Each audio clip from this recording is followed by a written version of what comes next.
Hello all, good morning. February 29 current affairs பார்க்கலாம். PM Modi inaugurates country's first indigenous hydrogen fuel Ferrari. நாட்டோட பாரத பிரதமர் திரு நரேந்திர மோடி அவர்கள் தமிழ்நாட்டில் உள்ள தூத்துக்குடியில் நாட்டிற்கு பல நலத்திட்டங்களை அர்ப்பணித்தாங்க. அதில் ஒரு விஷயம் என்ன அப்படின்னா, ஹைட்ரஜனை எரிபொருளாக கொண்ட ஒரு கப்பலை அவர் நாட்டுக்காக அர்ப்பணித்தார். இது முழுக்க இந்தியாவில் தயாரித்தது. கொச்சின் ஷிப்யார்ட் இருக்குல்ல, அங்கே தான் தயாரிச்சிருக்காங்க. அதுபோக நம்ம எல்லாருக்குமே தெரியும், நாட்டில் ரெண்டாவது ஏவுதளம் அமைக்க போகிறாங்க அப்படின்னு சொல்லிட்டு, இதற்காக அவங்க சூஸ் பண்ண இடம் தான் குலசேகரப்பட்டினம். ஸோ இந்த குலசேகரப்பட்டினத்தில் ராக்கெட் ஏவுதளம் அமைப்பதற்கான அடிக்கல்லையும் அவர் நாட்டியுள்ளார் அப்படின்னு சொல்லியிருக்காங்க. சரி, எதற்கு இந்த குலசேகரப்பட்டினத்தை சூஸ் பண்ணாங்க, அந்த க்ரைட்டீரியாலாம் என்ன அப்படின்னு பார்க்கலாம். ஆல்ரெடி இந்தியாவில் என்ன இருக்குது அப்படின்னு பார்த்தீங்கன்னா, ஆந்திர மாநிலம் ஸ்ரீஹரிகோட்டாவில் ஒரு ஏவுதளம் இருக்குது. அங்கேருந்து தான் இஸ்ரோ ராக்கெட்லாம் லான்ச் பண்ணிகிட்டு இருக்காங்க. பட் இப்பொழுது தேவைகள் ஜாஸ்தியாக இருக்கிறதுனால இன்னொரு லான்ச்சிங் படம் பார்த்துட்டு இருந்தாங்க. இதற்கு என்னென்னலாம் க்ரைட்டீரியா வச்சுருந்தாங்க அப்படின்னா, ஃபஸ்ட்டு ராக்கெட் ஏவுதளம் அமையும் பகுதி கடற்கரையாகவும் காற்றின் வேகம் மணிக்கு 30 கிலோமீட்டருக்கு குறைவாகவும் இருக்கணும்னு சொல்லியிருக்காங்க. குறைந்த காற்றழுத்த தாழ்வு மண்டலம் உருவாகாத பகுதி, புயல், மின்னல் மற்றும் மழையின் தாக்கம் குறைவாக உள்ள பகுதி அப்படின்னு சொல்லியிருக்காங்க. ஸோ ஃபஸ்ட்டு ஜாகிரபிக்கல் எல்லாம் கொடுத்துருக்காங்க. மேலும் நிலையான காலநிலை, ஸோ கிளைமேட் கண்டிஷன், நல்ல வெளிச்சம், குறைந்த பனி மற்றும் மேகமூட்டம் உள்ள பகுதியாக இருப்பது அவசியம் அப்படின்னு சொல்லியிருக்காங்க. ஸோ இதெல்லாம் ஜாகிரபிக்கலாகவும் கிளைமேட் சேஞ்சுக்கும் சொல்லி கொடுத்துருக்காங்க. தென் நிலக்கோட்டிற்கு அருகே இருக்கணும் அப்படின்னு சொல்லியிருக்காங்க. அதுபோக கிழக்கு கடற்கரையை ஒட்டியும் இருக்கும் வகையில் நம்ம ஒரு பிளேஸ் தேடிட்டு இருந்தாங்க. இந்த க்ரைட்டீரியா எல்லாமே தூத்துக்குடி மாவட்டம் திருச்செந்தூர் அருகில் உள்ள குலசேகரப்பட்டினம் கடற்கரை பகுதி இந்த அம்சங்கள்லாம் நிறைந்து இருந்தது அப்படின்னு சொன்னதுனால நாட்டின் 2வது ராக்கெட் ஏவுதளத்தை இங்கு அமைப்பதற்கு இஸ்ரோ முடிவு பண்ணாங்க. இதற்காக தமிழ்நாடு அரசு 2300 ஏக்கர் அளவுக்கு நிலத்தை ப்ரொக்யூர் பண்ணிட்டு இஸ்ரோவுக்கு கொடுத்துருந்தாங்க. தென் இஸ்ரோ தரப்புலேருந்து என்ன சொல்லியிருக்காங்கன்னா, நிலம் கையெழுத்தும் பணி முழுதாக முடிவடைந்துள்ளது. இப்போ நாங்கள் ப்ராசஸ் ஸ்டார்ட் பண்ணிட்டோம். இன்னும் 2 வருஷத்தில் முழுதாக இந்த கட்டுமான பணிகள் முடிஞ்சிடும் அப்படின்னு சொல்லியிருக்காங்க. இந்த ஏவுதளத்திலிருந்து SSLV அப்படின்னு சொல்லுவோம் இல்லையா, சிறிய ரக ராக்கெட்கள் ஏவப்படும். இந்த ராக்கெட்கள் தெற்கு நோக்கி ஏவப்படும் அப்படின்னு சொல்லியிருக்காங்க. டைரக்ஷன் முக்கியம். ஏன்னா நம்ம ஏவுற அந்த ராக்கெட்ஸ் அண்டை நாடுகளுக்குள்ளே இன்டர்ஃபியர் ஆகக்கூடாது அப்படிங்கிறதுக்காக தெற்கு நோக்கி ஏவ போகிறோம் அப்படின்னு சொல்லியிருக்காங்க. தனியார்களும் இங்கு ராக்கெட்களை ஏவுவதற்கு முன் வருவார்கள் அப்படின்னும் அவங்க கெஸ் பண்ணியிருக்காங்க. ஆண்டிற்கு 24 ராக்கெட்களை இந்த இடத்துல இருந்து ஏவ முடியும் அப்படின்னு சொல்லியிருக்காங்க.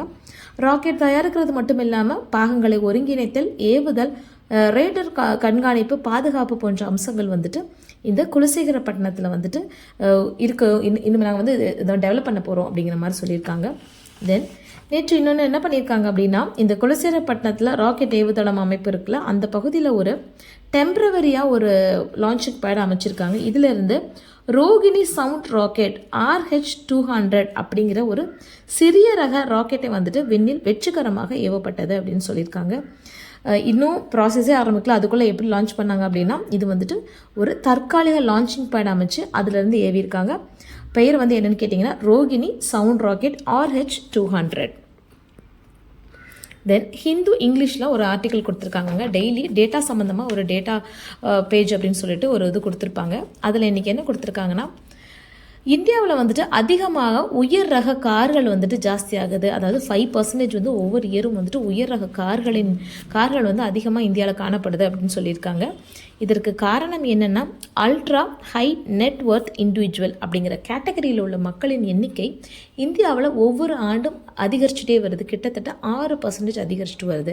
இது எப்படின்னா, பணக்காரர்கள் அப்படின்னு சொல்லுவோம் இல்லையா, அதுலேயும் உயரிய நிலை பணக்காரர்கள் அப்படிங்கிற மாதிரி ஒரு கேட்டகரி தான் இந்த அல்ட்ரா ஹை நெட்வொர்த் இண்டிவிஜுவல் அப்படிங்கிறது. இந்த க்ரைட்டீரியாக்குள்ளே வர்றதுக்கு அட்லீஸ்ட் $30 மில்லியன் அளவுக்கு அவங்களுக்கு சொத்து மதிப்பு வேணும் அப்படிங்கிற மாதிரி சொல்லியிருக்காங்க. தென் February 28 நேற்று நம்ம பார்த்துருந்தோம் national science day. February 29 rare disease day அப்படின்னு டிக்ளேர் பண்ணியிருக்காங்க. இது எதுக்கு இந்த டேவெல்லாம் டிக்ளேர் பண்ணிட்டு ஆரம்பிக்கிறாங்க அப்படின்னு பார்த்தீங்கன்னா, இந்தியாவில் நாளுக்கு நாள் இந்த ரேர் டிசீஸோட எண்ணிக்கை ஜாஸ்தியாக இருக்குது. ஸோ இதை பற்றி ஒரு அவேர்னஸ் வேணும். அதை மக்கள் ஒதுக்கி விடக்கூடாது அப்படிங்கிறதுக்காக இந்த ரேர் டிசீஸ் டேயை டிக்ளேர் பண்ணியிருக்காங்க. 2018 இதை ஸ்டார்ட் பண்ணிகிட்டு இருக்காங்க. இதோட முக்கிய நோக்கம் மக்களுக்கு ஒரு விழிப்புணர்வை ஏற்படுத்துறதும் தென் இந்த மாதிரி ஒரு ப்ராப்ளம் வந்ததுன்னா இதுக்கு ட்ரீட்மெண்ட்டுக்கு முன் வருவது தான் இதுக்கு காரணம்னு சொல்லியிருக்காங்க. இந்த ரேர் டிசீஸ்க்காக இந்தியாவில் ஒரு போர்ட்டல் ப்ரோக்ராமே இருக்குங்க. National program for rare disease அப்படின்னு ஒரு ப்ரோக்ராம் இருக்குது. இந்தியாவில் 70 மில்லியன் பீப்புள் வந்துட்டு இந்த ரேர் டிசீஸ் கேஸால் பாதிக்கப்பட்டிருக்காங்க அப்படின்னு சொல்லியிருக்காங்க. தென் அடுத்த பாதிப்புலையும் வந்துட்டு 8 to 10 கோடி பேர் வந்துட்டு பாதிப்பு ஏற்படலாம் அப்படிங்கிற ஒரு நிலைமையிலையும் அபாய நிலைமையிலையும் இருக்காங்க. WHO வந்து ஒரு டேட்டா கொடுத்துருக்காங்க. அதன்படி 10,000 மக்கள் இருந்தாங்கன்னா அதில் 6.5 to 10 மக்களுக்கு வரைக்கும் இந்த ரேர் டிசீஸ்க்கான அபாயமோ இல்லை அந்த தாக்கமோ இருக்கலாம். அதற்கு மேலே இருந்ததுன்னா கவர்மெண்ட் வந்துட்டு அதுக்கான ப்ராசஸ் எடுத்து ப்ரிகாஷன்ஸ் மேற்கொள்ளணும் அப்படிங்கிற மாதிரி சொல்லியிருக்காங்க. ஒரு ரேர் டிசீஸால் பாதிக்கப்பட்டுட்டாங்க அப்படின்னா அவங்களுக்கு ஒரு குறிப்பிட்ட அமௌண்ட்டை இந்தியன் கவர்மெண்ட் வந்துட்டு ட்ரீட்மெண்ட்டுக்காக வழங்குறாங்க. இதில் நிறைய டிசீஸ் இருக்குங்க. சிக்கிள் செல் அனிமியா, தால்சிமியா எல்லாமே வந்து இதுக்கு கீழே தான் வருது. இதே மாதிரி நிறைய டிசீஸ் இருக்குது. ஸோ ட்ரீட்மெண்ட்டுக்கு ஏற்ற மாதிரி அவங்களுக்கு வந்து ஃபண்ட் அலாட் பண்ணுறாங்க. அதிகபட்சமாக ரூபாய் 50 லட்சம் வரைக்கும் கூட அவங்க ஃபண்டை வந்து அலாட் பண்ணுறாங்க ட்ரீட்மெண்ட்டுக்கு அப்படின்னு. தென் இன்னொரு டேட்டா கொடுத்துருக்காங்க. நேஷ்னல் லெவலில் என்னென்ன டிசீஸ் இருக்கோ அதுக்கு வந்து ஒரு டேட்டா மாதிரியும், ஸ்டேட் லெவலில் அதை விட ஜாஸ்தியாக இருக்கா இல்லை கம்மியாக இருக்கா அப்படிங்கிற மாதிரி ஒரு அனாலிசிஸ் கொடுத்துருக்காங்க. இதில் நார்த் இந்தியா, கர்நாடகா, ஆந்திரா எல்லா இடத்துலையும் வந்துட்டு சிக்கிள் செல் வந்து ஜாஸ்தியாக இருக்குது. தேசிய அந்த நேஷ்னல் லெவலில் பார்த்துருக்காங்களா அந்த க்ரைட்டீரியாவை விட ஜாஸ்தியாக இருக்குது. பட் தமிழ்நாடு வந்து சிக்கிள் செல் அனிமியாவில் கம்மியாக இருக்குது. பட் இன்னொருதில் வந்து ஜாஸ்தியாக இருக்குது. என்னென்னா துச்சன் மஸ்குலர் சிண்ட்ரோம் டிசோப்ரியா அப்படிங்கிற ஒரு நோயில், அதாவது தசை சிதைவு நோய் அப்படின்னு சொல்லுவாங்க இல்லையா, அதுக்கெலாம் வந்துட்டு ஜாஸ்தியாக இருக்குது. இது எப்படி அப்படின்னா இதை பாதிக்கப்பட்டவங்க 5 வயதுக்கு உட்பட்ட குழந்தைகளாக தான் இருப்பாங்க. இவங்களுக்கு அந்த தசையில் சிதைவு ஏற்படுறதுனால அவங்களால கை கால்கள் செயலிழப்பும் தென் நடக்க முடியாமல் இந்த மாதிரி ப்ராப்ளம் ஏற்படும் அப்படின்னு சொல்லியிருக்காங்க. இதற்கான ப்ரிகாஷன்ஸ் வந்து தமிழக அரசும் வந்துட்டு இப்போ மேற்கொண்டிருக்காங்க அப்படின்னு சொல்லியிருக்கிறது. நிறைய கவர்மெண்ட் ஹாஸ்பிட்டல்லே வந்துட்டு இதை கண்டுபிடிக்கிறதுக்கான முயற்சிகள் எக்யூப்மெண்ட்ஸ் எல்லாமே இப்போ தமிழ்நாட்டில் அவைலபிளாக இருக்குது. தமிழ் இலக்கியத்திற்கு வளம் சேர்த்தவர்களுக்கு வந்துட்டு இலக்கிய மாமணி அப்படிங்கிற ஒரு விருது வந்து வழங்கியிருக்காங்க. இந்த விருது வந்து தமிழ்நாடு கவர்மெண்ட் தான் கொடுத்துருக்காங்க. 2021 ஜூன் 3 முன்னாள் முதல்வர் திரு கலைஞர் கருணாநிதி அவர்களின் பிறந்தநாளை ஒட்டி இப்பொழுது தற்போதைய முதல்வர் ஸ்டாலின் அவர்கள் வந்து இதை வந்து சொல்லியிருந்தாங்க. தமிழ் எழுத்தாளர்களை ஊக்குவித்து சிறப்பளிக்கும் வகையில் இலக்கிய மாமணி என்ற விருது வந்து உருவாக்கப்படுகிறது அப்படின்னு சொல்லியிருக்காங்க. தமிழ் இலக்கியத்திற்கு வளம் சேர்க்கும் 3 அறிஞர்களுக்கு ஆண்டுதோறும் இந்த விருது வழங்கப்படும் சொல்லியிருக்காங்க. இதில் 3 கேட்டகரி இருக்குது. என்ன கேட்டகரினா மரபுத்தமிழ், ஆய்வுத்தமிழ், படைப்புத்தமிழ் அப்படின்னு 3 கேட்டகரி இருக்குது.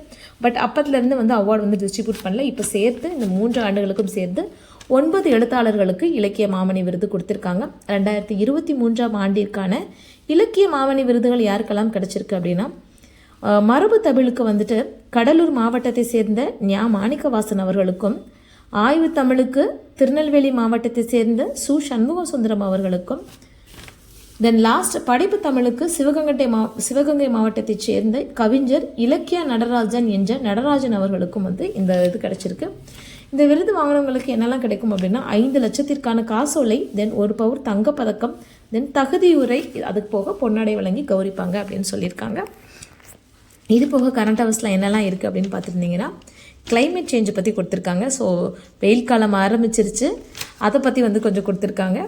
அது போக இப்போ நம்ம வந்து எலெக்ஷன் ஆரம்பிக்க போகுது இல்லையா, அதை பற்றி டீட்டெயிலும் கொடுத்துருக்காங்க. நிறைய அரசியல் கட்சிகள் மாறி மாறி பேசிக்குவாங்க. அப்போ பேசும்போது நிறைய திட்டங்கள், இப்போ கரண்ட்டில் இருக்க கவர்மெண்ட் கொண்டு வந்த திட்டங்களை தாக்கி பேசுவாங்க.